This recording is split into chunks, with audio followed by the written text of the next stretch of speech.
जय भीम। सलाम साथियों और मेरा आप सभी को प्रणाम। साथियों, इससे पहले मैं आप सबके बीच में अपनी बात रखूं, मैं यहाँ मौजूद सभी माताएं, बहनें, बड़े बुजुर्ग और युवा साथियों का जो पिछले 3-4 घंटे से हमारा यहाँ इंतजार कर रहे हैं, गर्मी में बैठे हैं हमें सुनने के लिए, आप सभी का मैं तहे दिल से धन्यवाद करता हूं। साथियों, साथ ही साथ आज यहाँ मंच पे मौजूद सभी छोटे बड़े नेता, सभी पदाधिकारीगण, आप सभी का भी मैं तहे दिल से धन्यवाद करता हूं कि आपने आज की जनसभा को इतनी अच्छे से सक्सेसफुली और इतने ऑर्डर से एग्जीक्यूट किया है। साथियों, सबसे पहले मैं अपने सभी संतों, गुरुओं, महापुरुषों को, जिसमें खासकर महात्मा ज्योतिबा फूले, छत्रपति शाहू जी महाराज, नारायण गुरु, पेरियार राम स्वामी जी, बाबा साहब डॉक्टर भीमराव अंबेडकर जी एवं मान्यवर साहब श्री काशीराम जी को नमन करता हूं। साथियों, इससे पहले मैं इस लोकसभा के संबंध में जरूरी बातें रखने से पहले मैं यहाँ बहुजन समाज पार्टी की राष्ट्रीय अध्यक्ष व उत्तर प्रदेश की 4 बार मुख्यमंत्री व पूर्व सांसद आदरणीय बहन कुमारी मायावती जी को नमन करते हुए उनका तहे दिल से आभार व्यक्त करता हूं। साथियों, जिन्होंने अपनी पूरी जिंदगी बामसेफ, DS4 व PSP के जन्मदाता एवं संस्थापक मान्यवर साहब श्री काशीराम जी के बताए हुए रास्ते पर चलकर परम पूज्य बाबा साहब डॉक्टर भीमराव जी के मानवतावादी व आत्मसम्मान एवं स्वाभिमान के मूवमेंट के कारवा को अपने आजीवन त्याग, तपस्या व कड़े संघर्ष के जरिए नई राजनीतिक ऊर्जा, शक्ति व पहचान देने का काम किया है तथा उत्तर प्रदेश जैसे विशाल व महत्वपूर्ण राज्य में 4 बार अपनी पार्टी PSP के नेतृत्व में सरकार बनाकर खासकर बहुजन समाज के लिए ऐसी मिसाल बन गई है जिनसे प्रेरणा लेकर आज करोड़ों लोग यहाँ पर सामाजिक परिवर्तन व आर्थिक तरक्की से प्रभावित होकर PSP मूवमेंट से जुड़ चुका हूँ और उनके पद चिन्हों पर चलकर उस मिशनरी दायित्व, कर्तव्य व फर्ज को पूरी कोशिश करूंगा निभाने की, जिसके लिए बहुजन समाज के मसीहा परम पूज्य बाबा साहब डॉक्टर भीमराव अंबेडकर जी आजीवन कड़ा संघर्ष करते रहे।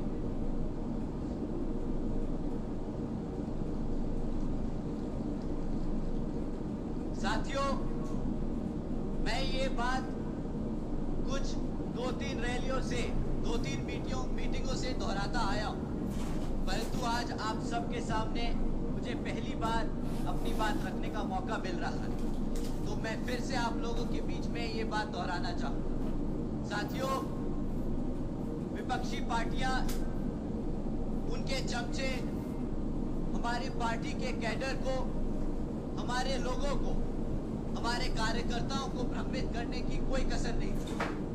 हमारे कार्यकर्ता, हमारे वर्करों को डिमोरलाइज करने में कोई कसर नहीं छोड़ी। सबसे ज्यादा तकलीफ हमारे कार्यकर्ता को तब होती है जब उन्हें सुनने को मिलता है कि भाई हाथी किताबों के बोझ से दब रहा है, इस पे एक फाइनेंशियल बर्डन बहुत ज्यादा है। परंतु साथियों, ऐसी कोई बात नहीं। आप लोगों ने इलेक्ट्रल बॉन्ड्स के बारे में सुना होगा, आप लोगों ने क्या उसके बारे में जानकारी है? साथियों, जिनको उसके बारे में जानकारी है अपने हाथ उठाएं। आधे पंडाल में हाथ उठे हैं, आधे में नहीं। तो साथियों, मैं आप लोगों से इलेक्ट्रल बॉन्ड्स के बारे में बात करता हूं। क्योंकि वो इन किताबों से जुड़ा है। साथियों, पिछले 6 सालों में 25 राजनीतिक दलों को इन इलेक्टोरल बॉन्ड्स के द्वारा बड़े बड़े धरना सेठों से, उनकी कंपनियों से इनको इलेक्टोरल बॉन्ड्स के द्वारा चंदा मिला। आपको पता है कि इन 25 राजनीतिक दलों को पिछले 6 साल में कितना चंदा मिला? साथियों, 16,500 करोड़ रुपए इन 25 राजनीतिक दलों को मिले। परंतु आप जानते हैं इन 25 राजनीतिक दलों में किन किन का नाम था और किन का नहीं? साथियों, बीजेपी से लेकर समाजवादी पार्टी तक का नाम था, परंतु इसमें आपकी बीएसपी का नाम नहीं था।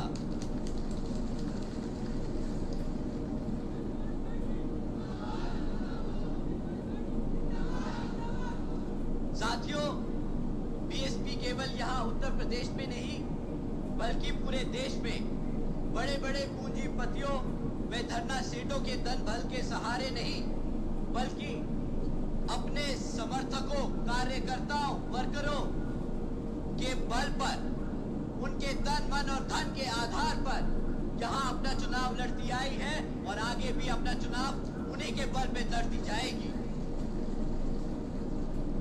तो साथियों, बीएसपी का सच्चा कार्यकर्ता कभी भी किताब को अपना बोझ नहीं समझता। बीएसपी का सच्चे कार्यकर्ता उसको अपना कर्तव्य समझता है, क्योंकि वो जानता है कि इसी किताब की वजह से बीएसपी का मूवमेंट, बाबा साहब का मूवमेंट, मान्यवर साहब की जिंदगी का मिशन आगे बढ़ता जाएगा। साथियों, जैसा कि आप जानते हैं कि लोकसभा के आम चुनाव चल रहे हैं और हमारी तरह ही बाकी पार्टियां भी मैदान में उतरी हुई और आप लोगों के बीच आके मीठी मीठी बातें करेंगी, आप लोगों का वोट लेने की कोशिश करेंगी। परंतु साथियों, मैं आप लोगों से एक बारी ये दरख्वास्त करता हूं कि इस बारी किसी भी नेता को अपने बीच में बैठने से पहले, अपने बीच में बोलने से पहले उससे 10 सवाल कीजिएगा, उससे पिछले 10 सालों का सवाल कीजिएगा। अगर भाजपा से कोई आता है तो उससे 3 चीजों पे पूछिएगा कि भाई, तुम लोगों को 10 साल से इस जनता ने मौका दे रखा है, तुम पिछले 10 साल से भारत की केंद्र सरकार चला रहे हो, तो हमें इन तीन चीजों पे सवाल का जवाब दो कि साथियों, उन्होंने आपके बच्चों की शिक्षा के लिए क्या किया? साथियों, उन्होंने आपके रोजगार के लिए क्या किया? और साथियों, उन्होंने आपकी सुरक्षा के लिए क्या किया? साथियों, मुद्दे तो बहुत से हैं जिन पे उनकी विफलताएं अनेकों हैं, परंतु शिक्षा, रोजगार और सुरक्षा हमारे समाज के लिए सबसे ज्यादा जरूरी है। साथियों, शिक्षा के मामले में अगर भाजपा के काम का चिट्ठा खोला जाए तो बीजेपी की सरकार के चलते हुए शिक्षा के नाम पर सिर्फ पेपर लीकों की खबरें आई हैं। आप लोग सब जानते हैं कि जब भी किसी भी सरकारी नौकरी के लिए एंट्रेंस टेस्ट होता है तो हमारे हजारों बच्चे, हमारे हजारों युवा साथी लाइन से लगाकर वो टेस्ट देने, मेहनत करने जाते हैं, इस उम्मीद से कि उनको शायद टेस्ट में नंबर निकल आए, उनका कागज निकल आए, तो शायद उन्हें नौकरी मिल जाए। परंतु जैसे ही टेस्ट खत्म होता है, कुछ दिनों बाद खबर निकलती है कि भाई ये पेपर लीक हो गया, वो पेपर लीक हो गया, और उसके बाद सरकार को बहाना मिल जाता है, वो सारी नौकरियां रद्द करने का। साथियों, वो लोग बहाना ढूंढते हैं, आपको किसी तरह रोजगार न मिल पाए वो बहाना ढूंढते हैं। साथियों, बीजेपी की सरकार चलते हुए आज 8वीं कक्षा के आधे से ज्यादा बच्चे प्लस माइनस नहीं कर पाते। साथियों, बीजेपी की सरकार चलते हुए आधे से ज्यादा बच्चे अंग्रेजी के आधे शब्द नहीं बोल पाते, अंग्रेजी की शब्द नहीं समझ पाते। साथियों, एक तरफ केंद्र की सरकार बोलती है हम डिजिटल इंडिया बनाएंगे, हमारा इंडिया डिजिटल होता जा रहा है, परंतु आज भी 65% से ज्यादा स्कूलों में एक भी कंप्यूटर नहीं है। साथियों, अगर शिक्षा की बात करें तो वो आप सब जानते हैं कि आपके लिए कितनी महत्वपूर्ण है, आपके बच्चों के लिए कितनी महत्वपूर्ण है। अगर आपके बच्चे शिक्षक होंगे तभी वो आगे नौकरियों के लिए अप्लाई कर पाएंगे, अगर नौकरियां मिलेंगी तभी वो अपने पैरों पर खड़े हो पाएंगे। अगर कोई सरकार आपके बच्चों की शिक्षा से खिलवाड़ करे, वो आपकी शिक्षा से नहीं, आपके आने वाले भविष्य से खिलवाड़ कर रही है। साथियों, इसी क्रम में हमारे युवा साथियों को जो तकलीफ सहने को मिल रही है वो है रोजगार की। आज बीजेपी की सरकार के चलते हुए 3 में से 1 ग्रेजुएट युवा साथी बेरोजगार है। यहाँ पे कितने हमारे युवा साथी हैं जिनको आज तक एक भी नौकरी नहीं मिली? हाथ उठाकर बताएं साथी। आधा पंडाल अपना हाथ उठा रहा है। इसकी तस्वीरें सोशल मीडिया पे डालकर आप भाजपा की सरकार तक पहुंचाने का काम करें साथियों। उन्हें पता होना चाहिए कि उन्होंने पिछले 10 साल में क्या काम किया है।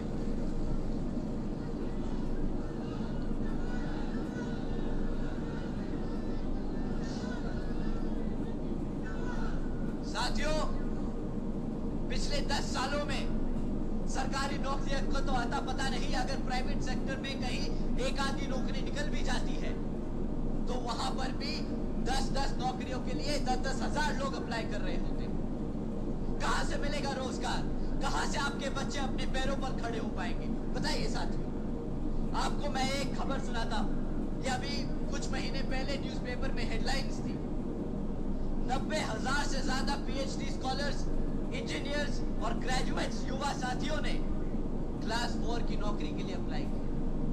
अगर क्लास 4 की नौकरी के लिए पीएचडी स्कॉलर्स को अप्लाई करना पड़ रहा है तो साथियों, नौकरियों का कितना बुरा हाल है इस देश में, ये आप सब बखूबी जानते हैं। जब नौकरियां नहीं होंगी तो सरकार अपनी जनता को कैसे शांत रखेगी? आपका दिमाग, आपका ध्यान कैसे भटकाएगी? आप जानते हैं इन भाजपा के लोगों ने क्या नया स्कीम निकाला? इन्होंने नई स्कीम निकाली है कि आज ये लोग फख्र से बताते हैं कि 80 करोड़ से ज्यादा लोगों को ये मुफ्त में राशन की देने का काम कर रहे हैं। साथियों, केंद्र की सरकार के बड़े छोटे नेता सब लोग मंच पे खड़े होकर बड़े फख्र से कहते हैं कि मित्रों, हमने आज बीजेपी की सरकार चलते हुए 80 करोड़ से ज्यादा देशवासियों को मुफ्त में राशन देने का काम किया है। अब यहाँ पे कोई भी बच्चा, कोई भी बहन, कोई भी बड़ा बुजुर्ग, कोई भी युवा साथी ये समझ सकता है कि अगर 80 करोड़ से ज्यादा लोगों को मुफ्त में राशन लेने की जरूरत पड़ रही है तो उसके घर में न कमाने का कोई साधन है, न कोई काम करने का कोई रही है, तो उसके घर में न कमाने का कोई साधन है, न कोई काम करने का कोई तरीका है उसके पास। तो साथियों, इस बारी तमीज तहजीब से नहीं, इनसे बड़े खुल के बात कीजिए और इनसे पूछिएगा कि भाई, अगर 80 करोड़ जनता इस देश की तुम्हारे फ्री राशन पे चल रही है तो तुमने पिछले 10 साल में क्या ही काम किया है?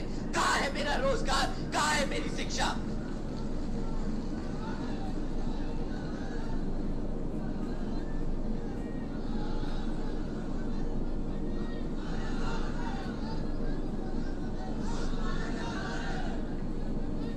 साथियों, दूसरा सवाल, इसी 80 करोड़ की स्कीम पर, इसी राशन की, फ्री राशन की स्कीम पर आपको दूसरा सवाल इनसे पूछना होगा कि भाई, ये 80 करोड़ लोगों को फ्री में राशन बांटने की कीमत क्या है?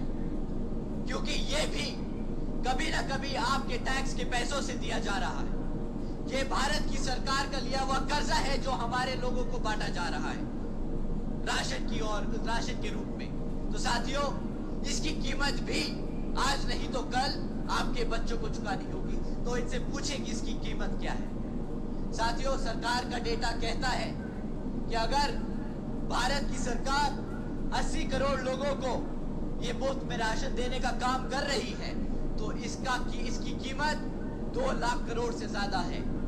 साथियों, अगर भारत सरकार का पैसा, अगर आपकी मेहनत की कमाई का पैसा 2 लाख करोड़ रुपया ऐसे मुफ्त में राशन में बांटने में लगाया जाएगा तो फिर यहाँ पे कौन सा डेवलपमेंट हो रहा है, इसका भी जरा हिसाब देने का काम आ गया है। साथियों, अब ये 2 लाख करोड़ रुपए राशन पे खर्च रहे हैं। प्रति एक घर में कितने का राशन पहुंच जाता है महीना? 500,000 रुपया, 500,000 रुपये का राशन महीना मिलेगा, 150 रुपए का। साथियों, हम कहते हैं महंगा से महंगा कर लो तुम करप्शन, इसमें भी ले जाओ 1000 रुपए का राशन। साल में 6,000 रुपए से ज्यादा का राशन नहीं मिलता है हमारे गरीब लोगों को। साल में 6,000 रुपए से ज्यादा का राशन नहीं मिलता, परंतु इसके बदले आपसे क्या लूटा जाता है? अगर क्लास 4 की भी नौकरी दे देते तो महीना 15-20 हजार रुपया तो मिलता। साल का 2.5 लाख रुपया मिलता आपको। 6,000 रुपए लेके, 6,000 रुपए का राशन देके आपसे 2.5 लाख रुपए लूटने का काम करते हैं ये। साथियों, इनका गुजरात मॉडल अगर यही कहता है तो नहीं चाहिए हमें गुजरात का मॉडल, नहीं चाहिए हमें ऐसा फ्री का राशन। हमें अपने पैरों पे खड़े होने का अवसर चाहिए जो हमारे बाबा साहब दे के गए हैं।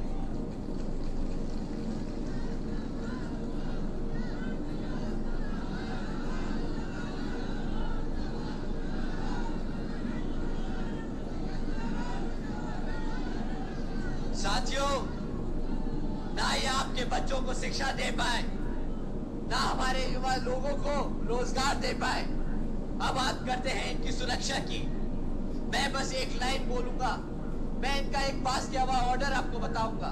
अगर ज्यादा बोला तो शायद नाराज ना हो जाएं ये लोग, परंतु आप लोगों को जानना बहुत जरूरी है। साथियों, अभी कुछ समय पहले भाजपा के मुख्यमंत्री जी ने यहाँ पर एक ऑर्डर पास किया।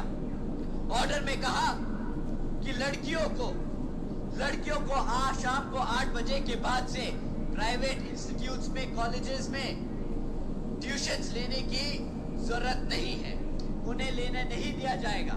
वो शाम को 8 बजे के बाद घर से बाहर नहीं निकल सकती, क्योंकि यहाँ की सरकार उनकी सुरक्षा की गारंटी नहीं ले सकती। साथियों, अगर ये सरकार आपके सामने बेशर्मों की तरह बोलती है कि हम अपनी बेटियों की सुरक्षा नहीं कर सकते, तो इस सरकार को सत्ता में रहने का कोई हक नहीं।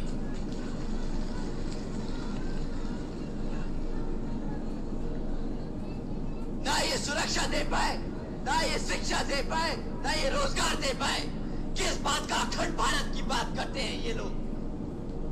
कहां से बनेगा अखंड भारत जब आप अपने लोगों को, अपनी जनता को सुरक्षित नहीं रख सके? आप लोगों ने धोखा नहीं दिया है, आप लोगों ने हमारी जनता को धोखा नहीं दिया, आप लोगों ने गद्दारी की है। आपसे बड़ा देशद्रोही नहीं अगर आप अपनी आवाम को अपने पैरों पर नहीं खड़ा कर सकते। साथियों, न सुरक्षा दे पाए, न शिक्षा दे पाए, न रोजगार दे पाए। जिन लोगों के सर पे छत थी वो भी छीनी। ये सरकार गर्व से बोलती है कि हमारी सरकार तो बुलडोजर की सरकार है। हमारी जनता ने, हमारी भोली जनता ने इसलिए आपको वोट नहीं डाला था, इसलिए आपको वोट नहीं डाला था कि आप हमारे घर उखाड़ दें, अपनी बुलडोजर हमारे लोगों की छत उखाड़ने का इस्तेमाल करें। साथियों, अगर ये लोग इतनी सी बात नहीं समझ पाए कि ये एक बेइज्जती का टैग है, बुलडोजर की सरकार एक बेइज्जती का टैग है, तो इनको कोई ज्ञान देने की जरूरत नहीं। आप लोगों को इनसे सिर्फ सवाल करने हैं, और अगली बार ये आप लोगों के बीच में आए, जो इन्होंने आपके साथ किया है वो आप इनके साथ करेंगे। इन्होंने आपके हाथ में कटोरा थमाने का काम किया है। साथियों, इस बार ये वोट मांगने आए तो इनको वही खाली कटोरा थमा के वापस भेज दीजिएगा।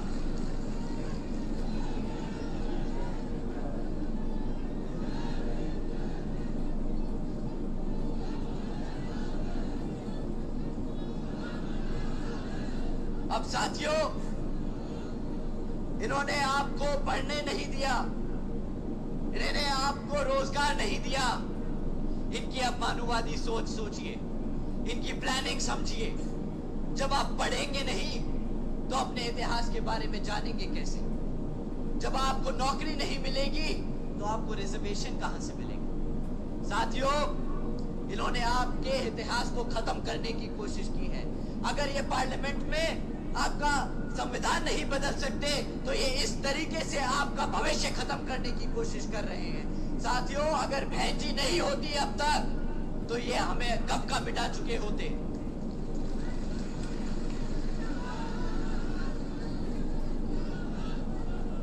साथियों, इस बार आने वाले लोकसभा चुनाव में आप लोगों को इनको खदेड़ के भगा देना है मैदान से और हाथी वाले निशान के सामने वाला बटन दबाकर यहां बहन जी के हाथ मजबूत करने का काम करना है।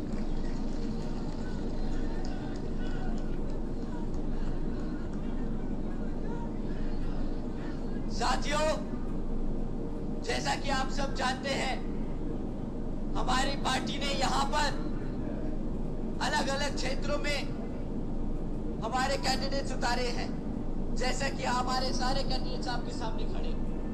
साथियों, ये आज से नहीं, बहुत सालों से आप लोगों के बीच में रहकर काम कर रहे हैं। तो समय आ गया है कि आप लोग आने वाले चुनाव में इन लोगों को वोट डालकर यहाँ पर पार्लियामेंट में भेजने का काम करें, ताकि ये आपके लिए पार्लियामेंट में जाकर आपके हकों के लिए लड़ सके।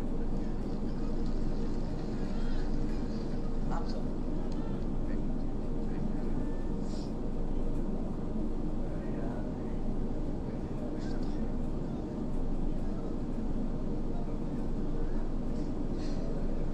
अभी मेरा भाषण खत्म नहीं हुआ साथियों,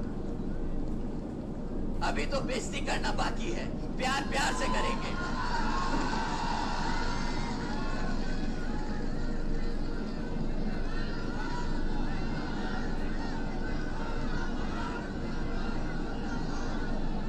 साथियों, ये लोग अपने आप को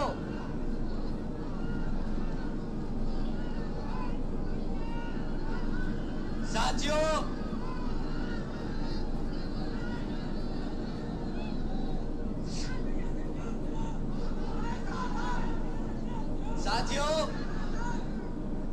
ये लोग अपने आप को बहुत समझदार समझते हैं।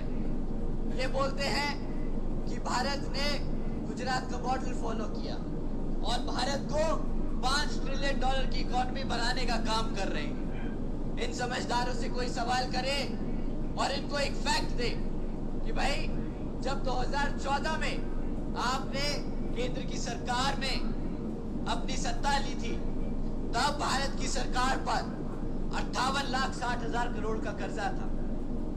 एक समझदार आदमी भी ये जानता है कि अगर उस पे कर्जा बढ़ता जाएगा तो वो फाइनेंशियली कमजोर होता जाएगा।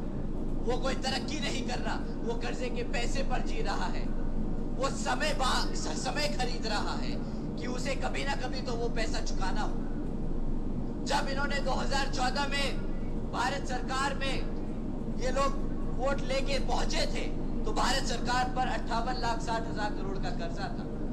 आज 10 साल बाद 2014 में यही कर्जा बढ़कर 152 लाख करोड़ हो चुका है। साथियों, क्या यही है समझदारी का काम? कोई समझदार आदमी क्या इतना कर्जा लेता है? क्या कोई कर्जे से आज तक अपने देश को बड़ा बना पाया है क्या? आप ही बताइए साथियों। इन्होंने तो अगले 10 सालों बाद अपना पल्ला झाड़ लेना है।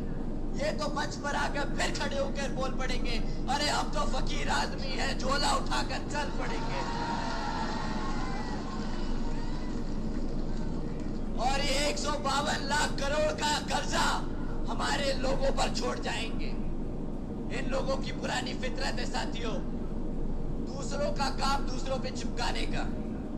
ये लोग मार्केटिंग का काम बहुत बखूबी अच्छे से जानते हैं। ये लोग पिछले 10 साल में सिर्फ अपनी मार्केटिंग करते आए हैं। हर दूसरे दिन एक नई योजना निकालेंगे, कभी ये योजना कभी वो योजना। जब योजनाओं के आइडिया खत्म हो जाएंगे तो योजना 2.0, योजना 3.0, योजना 4.0, इनकी योजनाएं नहीं खत्म होगी साथियों। पर हकीकत में उन योजनाओं का जमीनी स्तर पे कोई फायदा नहीं। वो योजना के लिए अगर 100 रुपए लगाने को रखते हैं बजट में, तो उन 100 रुपए में से 10 रुपए जमीन पर आते हैं। 90 रुपए ये अपनी मार्केटिंग एजेंसीज को देते हैं ताकि गांव-गांव तक इनका वो मैसेज जाए।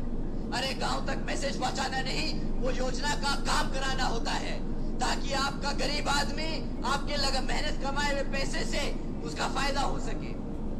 ये मॉडर्न इंडिया की मॉडर्न मार्केटिंग एजेंसी है साथियों।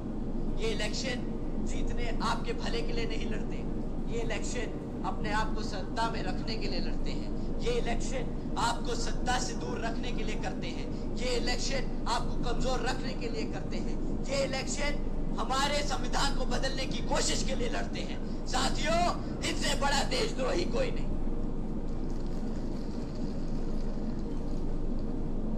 साथियों, अगर ये भाजपा का हाल है तो यहाँ उत्तर प्रदेश में एक लाल टोपी वाले भी हैं।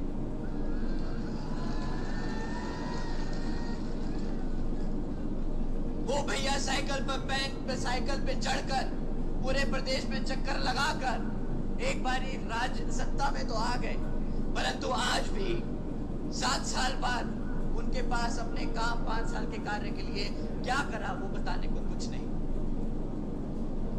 आप लोगों को उन्होंने खूब उल्लू बनाया, टोपी पहन गए और आपको भी टोपी पहना गए, परंतु इस बारी साथियों अब आप लोग इनके झांसे में मत आइएगा। ये लोग मीठी मीठी बातें बहुत से काम पूछना है कि इन्होंने करा क्या।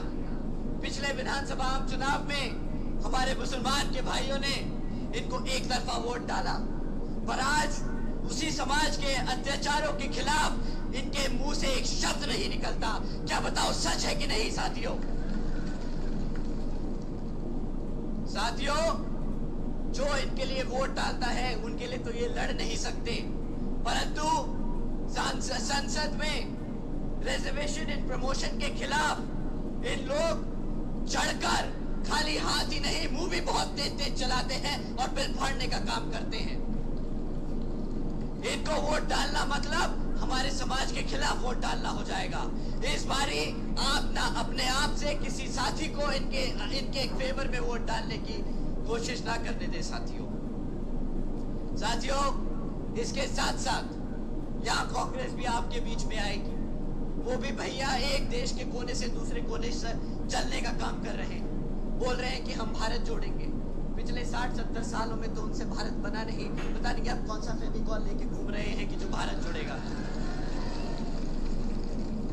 आजकल बोल रहे हैं कि भारत की जनता को हमारे SC ST भाइयों को रिजर्वेशन देने का काम करेंगे। उन समझदार आदमी को बताए कोई कि हमारे मान्यवर साहब, हमारी बहन जी ने पिछले 20 सालों से कड़ी मेहनत कर हमारे भाइयों को रिजर्वेशन दिलाने का हमने अब काम कर लिया है। उनकी कोई जरूरत नहीं है हमें।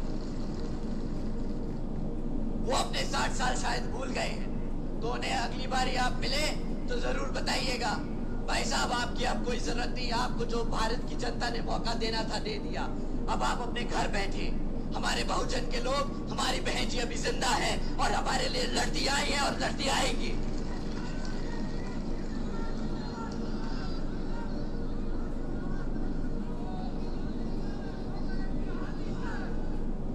सही कहा, एक बार वो नारा जरूर दे दीजिए। आइए साथियों,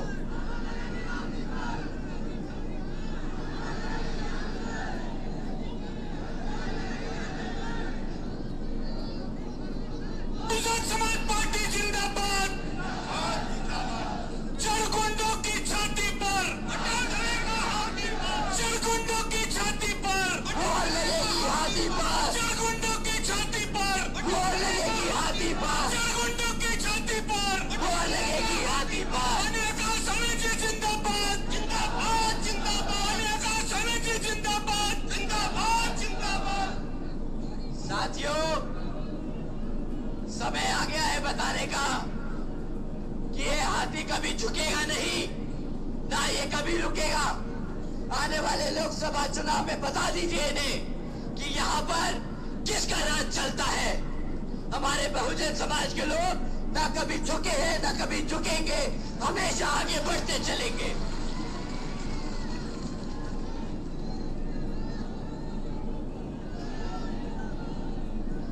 साथियों, मैंने आप सबका बहुत समय लिया, इन सब के बारे में बहुत बात कर ली, परंतु अब आपको बहन जी के कामों के बारे में बात करते हैं, उनके कामों के बारे में बताते हैं, ताकि आप समाज में जाएं तो उनके कामों के बारे में बताएं। साथियों, बहन जी ने कभी एडवर्टाइजमेंट नहीं करी, कभी उन्होंने ऐसा कोई पर्चा नहीं निकाला, उन्होंने कभी मैनिफेस्टो जारी नहीं किया। उन्होंने हमेशा से अपने सभी समर्थकों से, अपने सभी कार्यकर्ताओं से बोला कि आप जनता के बीच में जाएं तो अपना काम लेके जाएं। क्या आपने करा क्या है अपने 5 साल के शासनकाल में? साथियों, उन्हीं में से कुछ मैं आपके सामने रखता हूं। साथियों, बहन जी के गवर्नेंस मॉडल के तहत यहाँ बसपा की सरकार ने महामाया गरीब बालिका आशीर्वाद योजना के तहत चलकर बहन जी ने 3,25,000 बच्चियों को 1-1 लाख रुपए देने का काम किया है। साथियों, देश में पहली बार ऐसा हुआ कि घर में लड़की पैदा होते ही 1 लखपति बन गए, चाहे वो किसी भी जाति, किसी भी समाज, किसी भी आर्थिक स्थिति से गुजर रही हो। गरीब की बेटी लखपति बनी। हमारी बहन जी ने फ्री में कभी 2-2.5 हजार रुपए का राशन नहीं दिया, उन्होंने सीधा अपनी बच्चियों को लखपति बनाने का काम किया। साथियों, बहन जी के गवर्नेंस मॉडल के तहत बसपा की सरकार में सावित्रीबाई फुले बालिका शिक्षा योजना भी चलाई गई। इस योजना के तहत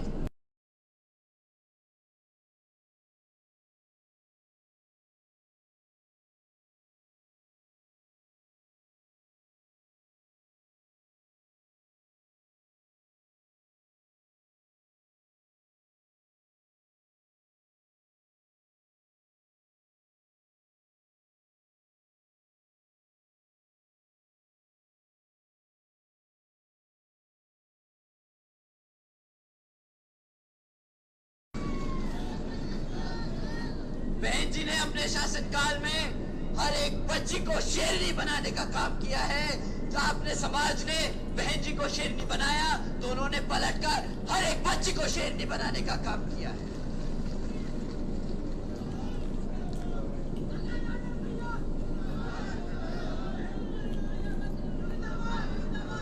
साथियों, इसी क्रम में आगे चलते हुए बहन जी के मॉडल ऑफ गवर्नेंस के तहत बसपा की सरकार ने प्रदेश के कई व्यवसायिक technical institutes, engineering colleges, polytechnic एवं इंडस्ट्रियल इंस्टीट्यूट्स में अन्य पिछड़े वर्गों के छात्रों के लिए 27% सीटों की आरक्षण तय किया। उन्होंने साथ ही साथ देश में पहली बार सरकारी कॉलेजेस के सरकारी हॉस्टल्स में 27% हमारे पिछड़े साथियों के लिए, पिछड़े समाज के साथियों के लिए सीट का रिजर्वेशन किया। साथियों, उन्होंने खाली कॉलेजेस और इंस्टीट्यूट्स नहीं बनाए, उन्होंने हमारे समाज को उसमें पढ़ने लिखने के लिए भी मदद की। वो चाहती थी कि हर समाज का बच्चा पढ़ लिख कर आगे बढ़े। उन्होंने खाली स्कूल बनाकर उसमें टीचर्स भरने का काम नहीं किया। उन्होंने कभी भी और सरकारों की तरह खाली स्कूल नहीं बनाए, उन्होंने उसमें शिक्षक भी भरे ताकि बच्चे पढ़ सके उधर। साथियों, बहन जी के गवर्नेंस मॉडल के तहत बसपा की सरकार ने, प्रदेश ने अपने शासनकाल में 12,500 करोड़ की लागत से हमारे SC, ST व OBC साथ आदिवासी समाज के परिवारों को 3,50,000 से ज्यादा परिवारों को अपना खुद का घर देने का काम किया।